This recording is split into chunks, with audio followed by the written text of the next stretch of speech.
Maheshpur press ক্লাবের সভায় ত্রয়োদশ নির্বাচনে সাংবাদিকদের সক্রিয় ভূমিকা রাখার আহ্বান। ঝিনাইদহের মহেশপুর প্রেস ক্লাবে এক জরুরি সভা শনিবার সকালে প্রেস ক্লাবে অনুষ্ঠিত হয়।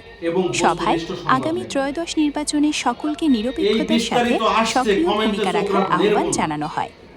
মহেশপুর প্রেস ক্লাবের সভাপতি আব্দুর রহমানের সভাপতিত্বে অনুষ্ঠিত সভায় বক্তব্য রাখেন প্রেস ক্লাবের উপদেষ্টা মণ্ডলীর সদস্য ইঞ্জিনিয়ার মমিনুর রহমান মমিন, প্রেস ক্লাবের প্রতিষ্ঠাতা সাধারণ সম্পাদক শেখ জহিরুল আলম, নবনির্বাচিত সাধারণ সম্পাদক বাবুল আলী বাবু, সহসভাপতি ইশারত মণ্ডল, আবুল কাশিম, দৈনিক লোকালয়ের সহকারী সম্পাদক মোহাম্মদ বোরহান উদ্দিন।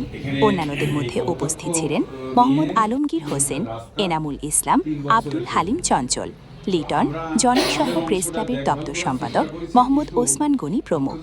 অনুষ্ঠানে প্রেস ক্লাবের উপদেষ্টা মণ্ডলীর সদস্য ইঞ্জিনিয়ার মমিনুর রহমানকে প্রেস ক্লাবের পক্ষ থেকে শুভেচ্ছা স্মারক প্রদান করা হয়। এ সময় তিনি সাংবাদিকদের ত্রয়োদশ নির্বাচনের সময় নিরপেক্ষতার সাথে কাজ করার আহ্বান জানান। এমটিভি বাংলা, রমজান আলী, মহেশপুর।